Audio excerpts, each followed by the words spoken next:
राजस्थान में काफी लंबे समय से उपचुनाव की तारीखों का ऐलान का इंतजार किया जा रहा था, जिसका ऐलान अब कर दिया गया है। राजस्थान में 13 नवंबर को एक चरण में 7 सीटों पर चुनाव होगा, जबकि रिजल्ट की घोषणा 23 नवंबर को घोषित होगी। अब चुनाव आयोग ने आज इसकी घोषणा कर दी है। तो राजस्थान के 7 विधानसभा सीटों पर उपचुनाव की वोटिंग और रिजल्ट की तारीख का भी ऐलान हो चुका है। अब इसके साथ ही राजस्थान की 7 विधानसभा जहां पर उपचुनाव होने हैं, वहां आचार संहिता भी लागू हो चुकी है। तो जिन सीटों पर चुनाव होने हैं, अगर उसकी बात की जाए तो उसमें दौसा, झुंझुनू 84, खिमसर सीट, साथ ही साथ सलुम्बर, रामगढ़ और देवली उनियारा सीट शामिल है। तो आज उपचुनावों को लेकर ही हम चर्चा करने वाले हैं, और आज का जो हमारा डिबेट का जो टॉपिक है वो भी इसी से ही जुड़ा हुआ है। उपचुनाव का इम्तिहान, तारीखों का ऐलान। चर्चा को आगे बढ़ाते हैं और बीजेपी से मेरे साथ प्रवक्ता के रूप में नम्रता सिंह जुड़ी है। नम्रता, आपका बहुत बहुत स्वागत है।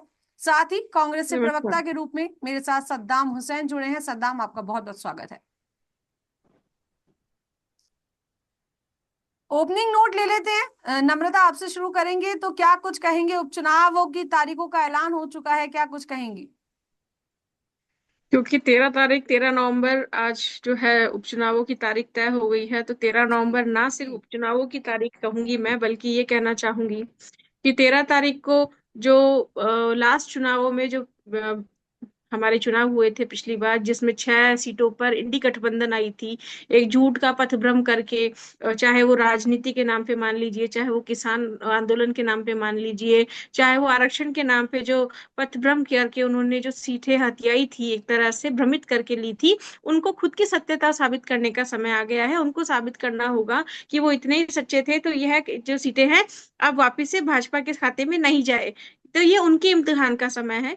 और इसके अलावा मैं बताना चाहूंगी, क्योंकि अब राजस्थान में अभी हमारी सरकार आए हुए कुछ महीने ही हुए हैं, अभी तो साल भर भी नहीं हुआ, लेकिन जिस गति से कार्य हो रहा है, जिस गति से प्रगति हो रही है, मॉडर्निफिकेशन हो रहा है, हम हर तरीके से, चाहे युवाओं की दृष्टि देख लीजिए, चाहे किसी भी और क्षेत्र में आप देख लीजिए, हम कार्य की गति हमारी जारी है। उस मेहनत में भाजन लाल जी सरकार की कार्य को, प्रणाली को देखते हुए, और अभी हमारे जो नए नए हमारे नवीन जो भी प्रदेश अध्यक्ष जी आए हैं, मदन जी राठौड़ भाई साहब, उनका जो अनुभव रहा है, उनका अनुभव इसमें बहुत काम आएगा, उनकी कार्यशैली काम आएगी, उनका जो मेहनत है, संगठन की मेहनत है, संगठन का कार्य करने का तरीका है, इन सबको देखते हुए अभी जो आगे की 7 सीटें, एक सीट तो हमारी थी सिलुम्बर, वो तो हमारी आपकी है, बाकी जो 6 सीटें हैं बाकी की बची हुई, वो भी हम जो है काबिज करने वाले हैं, इनसे लेने वाले हैं। और जो संगठन की मेहनत है और प्रत्येक कार्यकर्ता की मेहनत है, इसमें काम आएगी, और आने वाले चुनावों में हमारी जो ऐतिहासिक सीट जीत के साथ में हम दोबारा आ रहे हैं।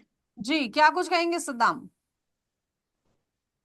जी लीजा जी, मैं आपको बताना चाहूंगा, जैसे विधानसभा उप चुनाव से पूर्व भारतीय जनता पार्टी ने प्रदेश की जनता से जो बड़े बड़े वादे किए थे और अपने चुनाव घोषणा पत्र के अंदर जो बड़े बड़े वादे किए थे कि किसानों को 12,000 रुपये प्रति माह किसान निधि मिलेगी, प्रदेश के अंदर लाखों युवाओं को बेरोजगार देंगे, आरपीसी का पुनर्गठन होगा, आरपीसी को भंग करेंगे, बड़ी बड़ी मुर्गियां हैं उनको पकड़ेंगे, साथ में बालिकाओं के लिए निःशुल्क शिक्षा होगी और साथ में बालिकाओं को निःशुल्क स्कूटी वितरित की जाएगी, प्रदेश महिला अपराध मुक्त होगा। वर्तमान समय के अंदर जितने भी भारतीय जनता पार्टी ने जो वादे किए थे, उनमें किसी भी वादे पर भारतीय जनता पार्टी खरी नहीं उतरी है। प्रदेश के अंदर 10 माह हो चुके हैं प्रदेश में भाजपा की सरकार बने हुए, और अभी तक भारतीय जनता पार्टी अपने मैनिफेस्टो को किसी भी तरीके से इम्प्लीमेंट नहीं कर पाई है। मैं आपको बताना चाहूंगा, लोकसभा चुनाव से पहले भारतीय जनता पार्टी के नेता बड़े बड़े वादे कर रहे थे कि प्रदेश के अंदर जो लोकसभा की सीट है 25 में से 25 पुनः भारतीय जनता पार्टी जीतेगी, लेकिन प्रदेश की जो जनता है उन्होंने भारतीय जनता पार्टी को नकारा और 25 में से जो 11 सीट है वो कांग्रेस इंडिया गठबंधन है वो जीत के आई। साथ में मैं इनको बताना चाहूंगा कि जब करणपुर उपचुनाव हुआ था, उस समय करणपुर के जो भाजपा प्रत्याशी थे उनको चुनाव जीतने से पूर्व इन्होंने मंत्री पद का दर्जा दे दिया था, लेकिन वहां की जनता ने और उस प्रत्याशी को नकारा और अंत में उनको शपथ से पूर्व ही उनको जो इस्तीफा देना पड़ा, ऐसी स्थिति प्रदेश के अंदर आगे आ चुकी थी। साथ में जी, मैं तो इनको अभी बताना चाहूंगा, फिलहाल प्रदेश उपचुनावों की बात हो रही है जी। उपचुनावों की बात कर रहे थे सद्दाम, तो देखिए, हॉट सीट्स की यदि बात की जाए, दौसा सीट हॉट सीट्स में शुमार है। खिमसर सीट की बात करें तो फिलहाल कांग्रेस की क्या कुछ तैयारियां हैं इसको लेकर? लीजा जी, मैं आपको बताना चाहूंगा, प्रदेश कांग्रेस कमेटी कार्यालय पीसीसी के अंदर हमारे जो प्रदेशाध्यक्ष है, प्रदेश प्रभारी महोदय हैं और हमारे जो शीर्ष नेता के द्वारा बड़े स्तर पे मीटिंग का आयोजन किया जा रहा है, जिसमें जो 7 विधानसभा क्षेत्र हैं वहां से जो कांग्रेस पार्टी के नगर निकाय के निर्वाचित पदाधिकारी है, पंचायती राज के निर्वाचित पदाधिकारी है, संगठन के पदाधिकारी और जमीन से जुड़े हुए कार्यकर्ता है, उनके द्वारा विचार विमर्श किया जा रहा है, उनसे फीडबैक लिया जा रहा है, और जो जनता के कामों पर खरा उतरने वाले जो प्रत्याशी होंगे उनको कांग्रेस पार्टी अवसर देगी। और निश्चित तौर पे प्रदेश के अंदर जो 7 विधानसभा उपचुनाव के अंदर कांग्रेस पार्टी विजय रहेगी। मैं आपको बताना चाहूंगा, अभी हाल ही में 7 राज्यों के अंदर 13 विधानसभा उपचुनाव हुए थे, जिसके अंदर इंडिया गठबंधन ने 10 सीटों पर विजयश्री प्राप्त की थी और भारतीय जनता पार्टी मात्र 2 सीटों पर विजय रही थी। तो निश्चित तौर पर प्रदेश के अंदर जो 7 विधानसभा उपचुनाव होंगे उसमें कांग्रेस पार्टी विजय रहेगी, और कांग्रेस पार्टी ने इसकी पूरी तैयारी कर ली है। 7 विधानसभा क्षेत्रों के लिए हमने प्रभारी को भी नियुक्त कर दिया है। जो भी प्रभारी है वो अपने विधानसभा क्षेत्र में जाके और कार्यकर्ताओं से फीडबैक ले रहे और आम जनताओं की समस्या सुन रहे, उनके। जी नम्रता, मेरा अगला सवाल आपसे है। देखिए, हमेशा से अगर उपचुनाव की स्थितियों को देखा जाए तो हमेशा से कांग्रेस के उपचुनावों में पकड़ मजबूत रहती आई है और दौसा सीट हॉट सीट्स में शुमार है। तो क्या कुछ लगता है कि विजय मिलेगी या नहीं मिल पाएगी इस बार बीजेपी को? देखिए, जो दौसा सीट है जहां से मुरारी लाल जी थे, एमपी बन गए हैं, वो भी कांग्रेस के जो थे और फिलहाल वो सांसद हैं। तो ऐसा नहीं है कि कोई हॉट सीट होती है। जनता है, कार्य देखती है, सरकार देखती है, उनका विश्वास होता है। और चाहे आप झुंझुनू की बात कर लीजिए जहां से ब्रजेंद्र ओला जी एमपी बने हैं जो कांग्रेस से ही थे, चाहे हम सीकर से बात कर लें आत्माराम चौधरी जी के यहाँ से, चाहे हम खिमसर से बात कर लें हनुमान बेनीवाल जी के यहाँ से, चाहे हम हरीश मीणा जी की उनियारा सीट से बात कर लें, या फिर सुलुम्बर जो अभी हमारे जो माननीय अभी जिनका देहांत हो गया है अमृतलाल जी का, या फिर हम बात अगर डूंगरपुर की जो करें चौरसिया सीट से। तो यह जितनी भी सीट है राजस्थान के अंदर अभी जो भजनलाल जी की सरकार आई है जिसमें इतने बड़े इतने अच्छे काम किए हैं। अभी जो सद्दाम जी ने कहा कि सरकार ने ये नहीं करा, सरकार ने वो नहीं करा, इनकी शायद गणित और इनकी अपडेशन जो है वो कम है। आज ही एक नया चीज सरकार के अंदर हम लेकर के आए हैं और ये बड़ी यूनिक थी और बड़ी अच्छी युवाओं के लिए आई है कि युवाओं के लिए एक सिलेबस सा आ गया है कि कब कौन सी जो है, जो हमने 4 लाख भर्तियों की बात करी थी कि हम अगले कुछ सालों में 4 लाख भर्तियां दे देंगे, तो बकायदा उसका सिलेबस आया है कि इसको इतनी भर्तियां आएंगी, इस तारीख को इतनी भर्तियां आएंगी। ये बड़ा एक क्रिस्टल क्लियर काम कर रहे हैं हम। कोई दिखावे का कोई छुपावे का काम नहीं कर रहे, जो हो रहा है जनता के सामने हो रहा है, पारदर्शी काम हो रहा है। तो यह कहना आपका गलत होगा कि ये कांग्रेस की सीट है। कोई भी सीट किसी भी पार्टी की नहीं होती है, वो जनता की होती है। जनता को जहां विश्वास होगा, जहां उनका झुकाव होगा, उनका विश्वास जाएगा, कार्य दिखेगा, संगठन का लेकिन मेहनत नम्रता, दिखेगी, वो वहीं जाएंगे। नम्रता, विश्वास की आप बात कर रहे हैं, लेकिन आप देखिए ना कि किरोड़ी लाल मीणा की बात करूं, एक तरीके से किरोड़ी लाल मीणा का गढ़ माना जाता है दौसा को। तो जिस तरीके से लगातार एक असमंजस की स्थिति बनी हुई है किरोड़ी लाल मैंने मीणा की आपको मैंने फर्स्ट वर्ड जो स्टार्टिंग नोट दिया था वो यही दिया था कि जो पथभ्रम करके जो उन्होंने हमसे सीटें ली थी, हथियाई थी, ये उनके इम्तिहान का समय है। अगर दौसा में आप बात कर रहे हैं करोड़ी जी भाई साहब की, तो वो हमारे पार्टी के बहुत सीनियर, एक कहते हैं मजबूत पिलर हैं, ना केवल पार्टी के बल्कि उस क्षेत्र के भी एक मजबूत पिलर है वो। और उस क्षेत्र में वो बिल्कुल पारदर्शी होकर कार्य करते हैं। आम जनता के साथ उनका जो जुड़ाव है वो किसी से नहीं छुपावा। तो यह कहना गलत होगा कि वो सीट बिल्कुल हॉट सीट है और कांग्रेस की सीट नहीं। वहां जो वर्चस्व है करोड़ जी भाई साहब का वो बहुत अच्छा है। हॉट सीट का नाम इसलिए दिया गया है, ऐसा नहीं है कि पर्टिकुलर जो दौसा की सीट है वो केवल कांग्रेस के ही नाम है, ऐसा कुछ भी नहीं है। लेकिन बात यह है कि आप देखिए कि सचिन पायलट, किरोड़ी लाल मीणा दोनों बड़े दिग्गज नेता हैं अपनी अपनी पार्टियों में, और दोनों अपनी एक अहम पहचान और अपना एक अहम वर्चस्व भी रखते हैं। तो दोनों के वहीं से जुड़ा होना, और अब आप देखिए कि मुरारी लाल मीणा वहां से जीते, एमपी वो बने, लेकिन अब जो है दौसा में उपचुनाव हो रहे हैं। तो सबसे बड़ा सवाल ये है कि तैयारियां क्या हैं? तैयारियां बिल्कुल मैंने कहा है ना, जो हमारी संगठन की मेहनत, संगठन की रणनीति, भाजपा भारतीय जनता पार्टी की रणनीति, उनकी तैयारियां, भजनलाल जी का जो कार्य है, और हमारे जो नवीन प्रदेश अध्यक्ष बने हैं उनका जो अनुभव रहा है, इन सबको मिला के जो एक पूरा बनता है, ऑरा बनता है, उसके साथ मैं आपको कह सकती हूँ कि आने वाली 7 सीट पर हमारी ऐतिहासिक जीत होने जा रही है। एक बड़ा अगर हम आरोप बात लगा रही करते है हैं, कांग्रेस पार्टी, एक बड़ा आरोप लगा रही है कि किरोड़ी लाल मीणा जी की जो नाराजगी है वो कहीं ना कहीं अपने भाई को, जगमोहन मीणा को टिकट दिलाने के लिए है। कहीं ना कहीं नहीं, बीजेपी ये पार्टी तो उन्हें देखिए, बनाने का प्रयास विपक्ष है, करेगी। विपक्ष पार्टी है, वो कुछ भी बोल सकती है। इन्होंने तो, इन विपक्ष ने और मीडिया ने तो ये भी कह दिया था कि करोड़ी जी भाई साहब का और भारतीय जनता पार्टी में संगठन के अंदर मतभेद या मनभेद चल रहा है, जबकि ऐसा कुछ भी नहीं है। वो बहुत स्पष्टवादी व्यक्ति हैं वो। और उन्होंने जो वचन दिया था कि अगर नहीं जीत पाया तो मैं जो है रेजिग्नेशन दे दूंगा, वो अपने शब्दों पर बिल्कुल खरे रहे। यह पार्टी का निर्णय था कि उन्होंने स्वीकार किया नहीं किया, लेकिन उन्होंने अपने वक्तव्य पर, अपने शब्दों पर वो बिल्कुल खरे उतरे। और यह चीज जो है जनता देख रही है, जनता जानती है कि जो बात उन्होंने कही थी कि मैं नहीं दिया तो मैं उसको रेजिग्नेशन दे दूंगा, उन्होंने वो करा। और आज भी पार्टी के वो मजबूत लीडर हैं, मजबूत स्तंभ की लेकिन तरह पार्टी पार्टी के ने साथ अभी तक खड़े हैं, ये संगठन क्लियर के भी तो साथ नहीं खड़े किया ना हैं। नम्रता, असमंजस की स्थिति जो बनी हुई है, रेजिग्नेशन स्वीकारा गया है नहीं स्वीकारा गया है, पार्टी ने अभी तक ये भी तो क्लियर नहीं किया है।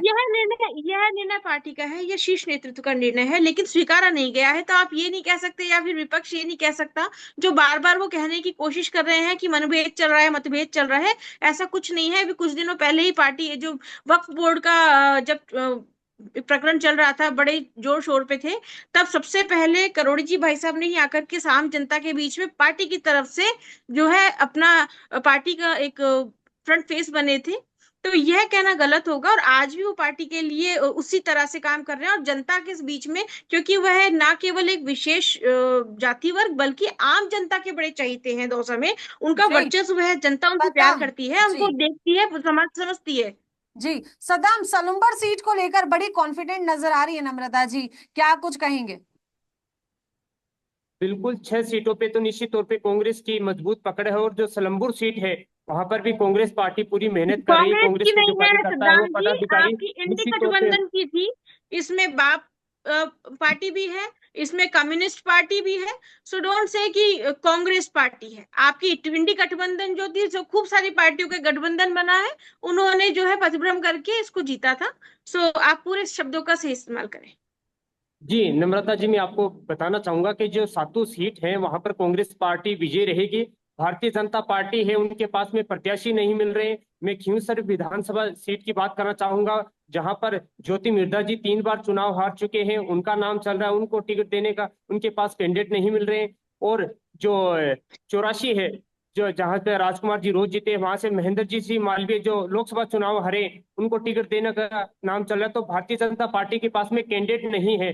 भारतीय देखिए, जनता हमारे यहाँ पार्टी। से कौन कैंडिडेट होगा, हम किसको उतारेंगे, ये हमारी जो ये जो है पार्लियामेंट्री बोर्ड डिसाइड करती है। इसके लिए एक समिति होती है, इसका निर्णय ना कोई भी नहीं ले सकता हर चीज के लिए, क्योंकि ये विचारों की पार्टी है। वैचारिक रूप से हम कार्य करते हैं, जिस कार्य के लिए जो समितियां बनी हुई है वही करेगी, और जो भी निर्णय होगा वह उचित होगा। उससे अच्छा कोई निर्णय नहीं। इसलिए पहले हम जाकर के कांग्रेस की तरह बखान नहीं करते कि हमारा ये हो गया, हमारा ये प्रत्याशी है, क्योंकि हमें हमारे प्रत्येक कार्यकर्ता पर विश्वास करते हैं। यह कार्यकर्ताओं की पार्टी है, इसमें कोई एक व्यक्ति विशेष नहीं होता, कोई परिवार विशेष नहीं है हमारे लिए कि इसमें पारिवारिक विशेष को या व्यक्ति विशेष को उतारा जाएगा। ये कार्यकर्ता, करोड़ों कार्यकर्ताओं की पार्टी है। यहाँ प्रत्येक कार्यकर्ता उतना ही महत्वपूर्ण है जितना कि शीर्ष नेतृत्व पर कार्य करने वाले बड़े नेता हैं। तो जी चलिए, कौन एक निर्णय सवाल होगा, मेरा आपसे किसका दोनों चयन से है। होगा, जी एक किसका सवाल मेरा चयन आप होगा, दोनों से है कि यह इस बार का, समिति जी डिसाइड करेगी। जी इस बार मेरा एक सवाल आप दोनों से ही ये है कि इस बार जो टिकट्स का जो वितरण किया जाएगा वो परिवारवाद के आधार पर किया जाएगा या जमीनी कार्यकर्ताओं को मौका दिया जाएगा? क्योंकि लगातार जिस तरीके से नाम सामने आ रहे हैं वो कहीं ना कहीं ये दिखा रहा है कि नेता परिवार और जमीनी कार्यकर्ताओं को मौका मिलेगा ना नहीं मिलेगा, ये तो असमंजस अभी भी बना हुआ है। तो क्या कुछ कहेंगे सद्दाम? अगर बात करें मुरारी लाल मीणा की, तो वो उनकी धर्मपत्नी और अपनी बेटी का उनका नाम सामने आ रहा है, क्या कुछ कहेंगे? जी लीजा जी, मैं आपको बताना चाहूंगा, प्रदेश कांग्रेस कमेटी कार्यालय में जो 7 विधानसभा क्षेत्र हैं, वहां के जो कांग्रेस के नगर निकाय के, पंचायती राज के जो चुने हुए पदाधिकारी हैं, साथ में संगठन के पदाधिकारी और कार्यकर्ता हैं, उनका जो मीटिंग है वो पीसीसी के अंदर आयोजित की जा रही है। उनसे फीडबैक लिया जा रहा है, और जो जिताऊ उम्मीदवार है जिन्होंने संगठन के लिए और पार्टी के लिए और प्रदेश के लिए काम किया है, ऐसे उम्मीदवार को पार्टी टिकट देगी, न कि इसमें परिवारवाद हावी रहेगा। जो संगठन के प्रति समर्पित रहेगा, प्रदेश की जनता के लिए जिसने काम किया है, संघर्ष किया है, मेहनत की है, ऐसे कार्यकर्ताओं को अवसर दिया जाएगा और आने वाले 7 विधानसभा चुनाव में कांग्रेस के जो 7 लेकिन उम्मीदवार है वो विजय श्री प्राप्त। बीजेपी अक्सर बोलती हुई नजर आती है कि कांग्रेस के अंदर चल ये रहा है। एक तरफ देखिए अशोक गहलोत, सचिन पायलट का एक अंदर ही एक गुट चल रहा है, दोनों के अलग अलग गुट हैं, उसके आधार पर जो है उन्हें खुश करने के लिए टिकट दे रही है कांग्रेस पार्टी। ऐसा नहीं है, कांग्रेस पार्टी के अंदर आंतरिक लोकतंत्र है। कांग्रेस के कार्यकर्ता और पदाधिकारी को अपनी बात रखने का, अपने विचार प्रकट करने का अवसर दिया जाता है और अंतगत जो हमारा जो निष्कर्ष के तौर पे हमारा जो शीर्ष नेतृत्व है जो तय करता है, उसके आधार पर हमारे जो कैंडिडेट है वो आपका शीर्ष तय नेतृत्व किए खुद जाएंगे। परिवारवाद पे चलता है, आपका शीर्ष नेतृत्व तो खुद व्यक्तिवादी पर चलता है। वह भारतीय जमीनी जनता पार्टी के कार्यकर्ताओं भी को ऐसे कहाँ बहुत मौका देते हैं? भारतीय जनता पार्टी के भी ऐसे बहुत सारे मैं लीडरों के नाम बता सकता हूं जिनमें परिवारवाद हावी है। हम तो शीर्ष की बात कर रहे हैं, जो आपने कहा शीर्ष नेतृत्व करता है, तो वहां तो अभी तक परिवारवाद इतना स्ट्रांग लगे हो गया है कि वहां दूसरों को मौका ही नहीं मिलता है। कांग्रेस में तो परिवारवाद एक तरह से कांग्रेस ठप्पा लगा कांग्रेस करके, पार्टी के अंदर माथे भी पे जो ठप्पा शीर्ष लगा अमित के शाह बैठा जी है। है, अमित शाह जी है जो देश के गृह मंत्री है, उनके पुत्र है, उनको बीसीसीआई का अध्यक्ष बना दिए गए हैं और भी बहुत सारे हैं पदाधिकारी। इसे आपके वसुंधरा परिवारवाद जी नहीं है, कहते। उनके पुत्र है, उनको सांसद बना दिए गए। तो भारतीय वह जनता जनता पार्टी का में भी चयन है, परिवारवाद हावी है, आप इस वो बात को जनता का नकार नहीं चयन होता सकते। है, वो जनता का चयन होता है, जनता चयन करती है, जनता चुनती है। यह जनता जनार्दन है, यह चुनेगी किसको चुनना है। तो इसका कांग्रेस निर्णय पार्टी शीर्ष के नहीं द्वारा भी करते, जनता करती है। जो प्रत्याशी तय किए जाते हैं उनको भी जनता ही तय करती है, कि न कि कांग्रेस के कार्यकर्ता और पदाधिकारी उनको चुनते हैं। प्रदेश की जनता ही उनको चुन के विधानसभा और लोकसभा में भेजने का काम करती है। तभी जी तो आज नम्रता। तक जो है राहुल जी का नाम आगे नहीं बढ़ पाया बेचारे। आज तक वो आज समझ ही नहीं पाए कि उनको बनना क्या है।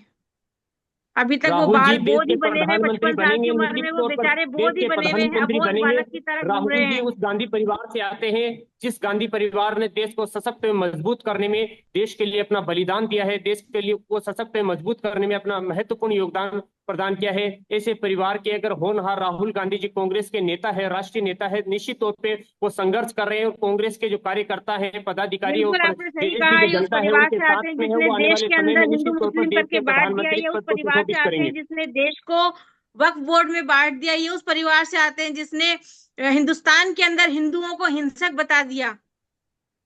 मैं ये उस आपको परिवार बताना से चाहूंगा आते हैं पाकि जहां पर ये भारत का उस इतिहास परिवार से हमसे आते छीन हैं, लिया गया। ये उस परिवार से ये आते उस हैं जिसने इस देश के परिवार अंदर से सूचना आते हैं क्रांति जहां पर जो सूचना किसानों पर क्रांति ले गए, गोलियां उस चलाई परिवार से गई। आते हैं ये उस जिसने परिवार पाकिस्तान से को आते दो हैं टुकड़े किए जहां थे, पर बांग्लादेश भारत के का अंदर जन्म किया था। मिशनरियों को उस ला दिया परिवार से गया। आते हैं उस जिसने परिवार से देश को आते हैं परमाणु जहां पर शक्ति भारत के संपन्न बनाया अंदर था। खान उस के परिवार पोते से ने आते हैं जिसने देश के मिशनरीवाद, अंदर आईआईटी और आईआईएम की स्थापना कट्टरपंथियों की को थी। पूरी तरह से बिछा दिया है। आज भारत के अंदर जो कट्टरपंथी हैं, मिशनरीज हैं, वो जगह जगह पर धर्मांतरण करा रहे हैं। ये खोखला बनाने का जो कार्य कर रहे हैं, ये एक ऐसा कांग्रेस परिवार पार्टी है। सबको साथ लेके लेकिन चलती है, अब भारत सब की जाति को, जनता सर्व जाग धर्म चुकी को है, साथ लेके चलते वह हैं। इस कांग्रेस चीज को पार्टी पहचान समानता की चुकी बात है। करती है, इसका सबसे समकक्षता की बड़ा बात करती उदाहरण है, अभी जो वक्फ बोर्ड सामाजिक चल न्याय रहा की था बात वो करती है। है, समावेशी विकास की बात इसका करती है, सबसे संसदीय अच्छा लोकतंत्र उदाहरण की बात वक्फ करती बोर्ड है, था। राष्ट्रीय एकता की सबसे बात अच्छा करती है, उदाहरण विश्व था शांति की कि बात जब करती है। कांग्रेस पार्टी हिंदुओं की 36 कौम बात को आती साथ है, लेके चलती है। तब सब भारतीय अपने जनता पार्टी की अपने तरह भाई जबान को पे भाई से ताला लड़ाकर, बांध जाति लेते को जाति हैं। से लड़ाकर, धर्म को लेकिन धर्म अगर से लड़ाकर अपनी इजराइल की राजनीति बात सिद्ध आएगी करने का काम या नहीं फिर करती है। अलग देखिए मुसलमानी जी, देशों की चलिए बात बिल्कुल आएगी, मुद्दे पे तब आगे बात यह करते बहुत हैं। अच्छे से रोएंगे धोएंगे।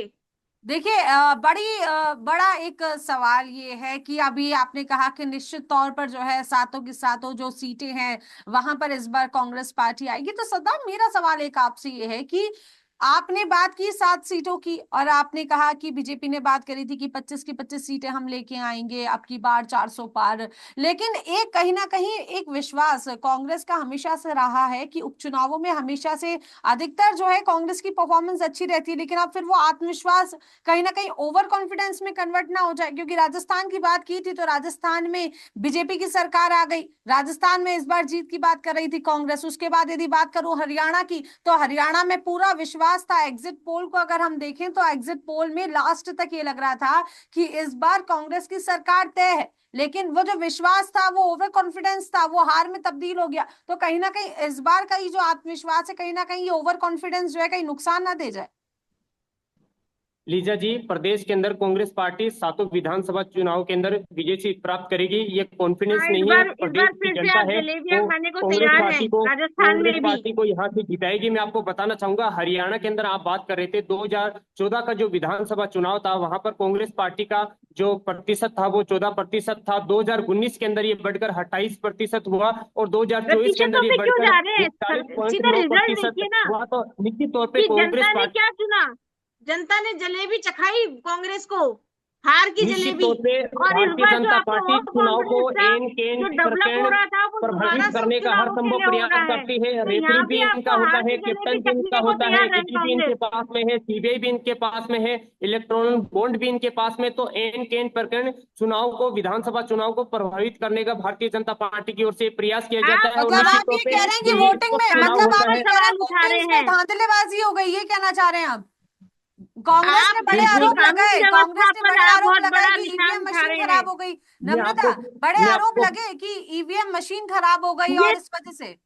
बैलेट पेपर के अंदर कांग्रेस का जो वोट कांग्रेस के प्रतिशत रहा है वो 70 से कोई 75% अटकंडन नहीं रहा है, होता, तो जबकि ईवीएम के कांग्रेस अंदर के पास कांग्रेस एक का जो वोट ईवीएम प्रतिशत रहता रहा है कि है ईवीएम वो मशीन 33 से खराब हो गई। 40% रहा है। तो निश्चित तौर पे भारतीय जनता पार्टी की ओर से चुनाव को प्रभावित करने का मतलब ये हर अपनी संभव प्रयास हार किया को जाता रहा स्वीकार है ही नहीं और करना किया गया चाहते है। हैं।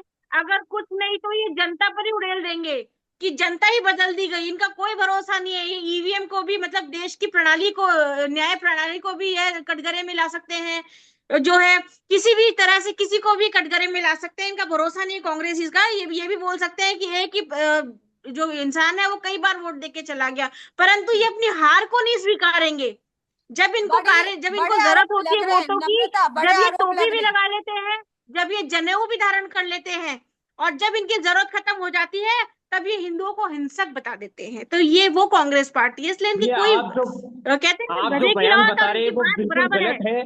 राहुल गांधी जी ने संसद में यह कहा था कि हिंदू कभी भी हिंसक नहीं हो सकता। आप इसको गलत, इसकी व्याख्या मत कीजिए। आप उन्होंने कहा वह था दोबारा से देखिए, हिंसक कभी भी उनके नहीं हो शब्द सकता। कुछ इस तरह आप थे, गलत व्याख्या मत हिंसक कीजिए, आप उनके हिंसक बयान को हिंसक। पूरा देखिए। वह शक्ति को कुचलना चाह रहे थे। भारत के अंदर वो जो इंसान शक्ति को कुचलना चाह रहा था, और वही हमारी भाजपा सरकार ने शक्ति को 33% का आरक्षण दिया है। तो जनता देखती है, बड़े समझदार आरोप, प्रदेश है, के वो अंदर नम्रता, हर बड़े चीज का आरोप ये मूल्यांकन लग मैं रहे हैं करती कि आपको है। बताना हमेशा से चाहूंगा, बीजेपी विधानसभा चुनाव पार्टी से पहले वादा भारतीय जनता खिलाफी पार्टी, करती है। वादा खिलाफी के आरोप लग रहे हैं बीजेपी पर कि जो वादे किए उससे वो पूरे नहीं किए, और जो कौन बीजेपी सा वादा पूरा नहीं करा? कुछ जिस ही महीनों तरीके की से सरकार हुई है हमारी, कुछ ही महीनों की सरकार हुई है। चिकित्सा के धांधली को पकड़ा, माइनर क्षेत्र में जो माइनिंग क्षेत्र है उसमें धांधली को पकड़ने के लिए उसमें नया प्रोजेक्ट बनाया गया। रोजगार को लेकर के नया प्रोजेक्ट बन रहे हैं। जल को लेकर के, आवास को लेकर के, जिस गति से हम कार्य कर रहे हैं लास्ट 10 महीने में, इतनी आज ही गति से, प्रताप सिंह जो खाचरियावास ने राइजिंग राजस्थान को लेकर के अभी जो हमारे डिप्टी सीएम साहब और सीएम साहब जो है विदेश यात्रा पे गए हैं, और जो राइजिंग राजस्थान का इतना बड़ा प्रोजेक्ट लेकर आए हैं, क्या जनता जानती है नहीं है कि राइजिंग राजस्थान का जो प्रोजेक्ट है उससे किस तरह हमारा डेवलपमेंट होगा राजस्थान का? चलिए नहीं आज हो, के, पिलाई जी गई। लेकिन आज देखिए प्रदेश में ये भाजपा की सरकार है, वो मुद्दे से अपनी अगर अलग, जिम्मेदारी बिल्कुल से देखिए, चलिए मुकर। वापस एक बार मुद्दे पे आ जाते हैं, समय का थोड़ा अभाव जरूर है हमारे पास। तो एक बार जी एक बार आप पास दोबारा आएंगे नम्रता, क्या कुछ कहेंगे, क्या कुछ अभी बीजेपी की क्या कुछ तैयारियां हैं जो 7 सीटों पर जो उपचुनाव हो रहे हैं इसको लेकर, और क्या देखिए, कुछ जो किस 7 तरीके सीट से है, काम करेगी बीजेपी? जी जो 7 सीट है राजस्थान सरकार की तरफ से, भाजपा भारतीय जनता पार्टी की तरफ से भजनलाल जी की जो सरकार आई है, और हमारे जो प्रदेश अध्यक्ष जी है मदन जी भाई साहब, इनकी जो पूरी मेहनत, रणनीति, अनुभव, हम पूरी तरह से तैयार है। हमारी पूरी रणनीति, संगठन की रणनीति तैयार हो चुकी है, और हम इन सातों की सातों, एक सीट तो सलूम्बर हमारी है, उस पर तो हमें कुछ कहना ही नहीं है, लेकिन फिर भी मैं कहूंगी कि सातों की सातों सीट पर हम काबिज होने वाले हैं। हम जो है उस पर पूर्ण रूप से ऐतिहासिक जीत के साथ आ रहे हैं। और यह जो समय है, यह हमारे इम्तिहान का समय नहीं है। जो झूठ बोल के एमपी से सीट ली थी, जो झूठ बोल के जनता से उन्होंने भ्रमित करके ली थी, उनके इम्तिहान का समय है कि अगर आप इतने ही सच्चे थे तो इस सीट को दोबारा से लेकर के बताएं, क्योंकि ये सातों की सातों सीट भारतीय जनता पार्टी, भजनलाल जी की सरकार जो है अपने खाते में लेने जा रही है, और ऐतिहासिक जीत के साथ लेने जा रही है। जी, सदाम हुसैन क्लोजिंग नोट में क्या कुछ कहेंगे?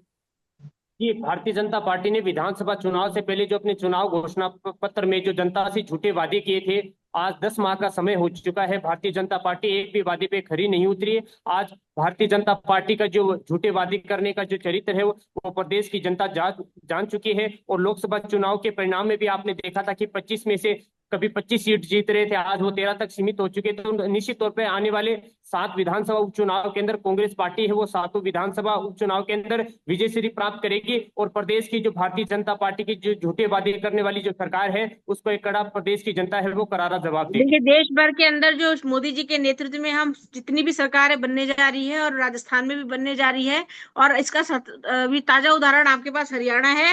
हरियाणा में जो आपने हार की जलेबी खाई है वो दोबारा से राजस्थान में खाने के लिए तैयार है कांग्रेस पार्टी। और कांग्रेस पार्टी का वोट प्रतिशत बढ़ा है। 2014 के अंदर जो 14% तक सीमित था वो 2024 में बढ़कर आज 39 हम आपको जरूर खिलाएंगे तक पहुंच चुका है।